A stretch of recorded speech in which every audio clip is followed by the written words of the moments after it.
One of the hottest years on record. It was among the hottest years recorded. The hottest year on record. Another hot year. Global warming. What will we do about that? Politicians from most every country promised to deal with it by signing something called the Paris Climate Agreement. A historic climate agreement in Paris. But when President Trump took office, he said, "The United States will withdraw." What? We will withdraw? We alone? President Trump isolated the United States with his reckless and indefensible decision. My neighbors in New York agree with that. And so do most of the media. A lot at stake, potentially, for the planet. Really? I bet they don't even know what was in the agreement. I didn't. Paris Accord was somewhere between a farce and a fraud. Manhattan Institute senior fellow Orrin Cass is one of the few people who've actually read the Paris Agreement and also the commitment set in by every country. You don't even have to mention greenhouse gases in your commitment if you don't want to. You send in any piece of paper you want. We're going to staple them all together, and we're going to call that the Paris Accord. Everyone sent in a piece of paper, and they stapled it together and held it up and said, "This is amazing." China has made a major commitment. So what's in the commitments that every country made? India has ratified the Paris Climate Accord, committing the world's fastest growing economy to limit carbon dioxide emissions. What you find is they either pledged to do exactly what they were already going to do anyway, or pledged even less than that. China, for instance, said, we pledge to reach peak emissions by about 2030.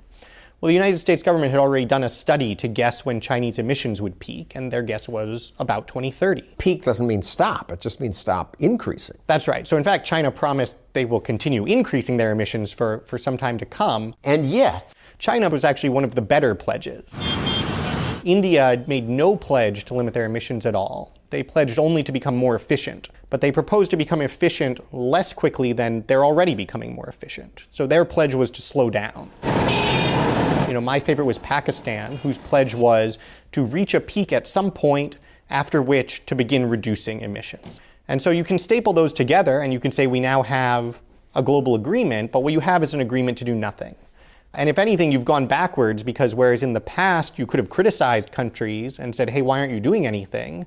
Now we have an agreement that says, in fact, we will applaud you for doing nothing. We came together around the strong agreement the world needed. Obviously, President Obama got a lot of political mileage out of that, but the climate didn't get much at all. The one country that showed up in Paris with a very costly, ambitious target was the United States. So President Obama took all the zero commitments from everybody else, but threw in a really expensive one for us. Super expensive.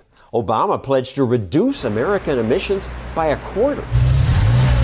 Of course, it's true that the United States produces twice as much greenhouse gas per person as China and India. So isn't it on us to do more? Even if we zeroed out our emissions tomorrow, the future of climate change is still a question of what happens in China and India. We're getting out. When Trump said he was leaving the Paris Accord, he was trashed by politicians across the world. I'm dismayed at the U.S. decision to pull out of the Paris Agreement. President Obama said, this administration joins a handful of nations that reject the future. If the future is worthless climate agreements that everyone goes to Paris to talk about, then first of all, that's a very sad future, and it's one that we should be proud to reject. The Earth is warming. Man may well be increasing that. But the solution isn't to waste billions by forcing emissions cuts here while other countries do nothing, while pretending to make cuts. Trump was right to repudiate this phony treaty. Most of us didn't even know how phony it was. But now we do.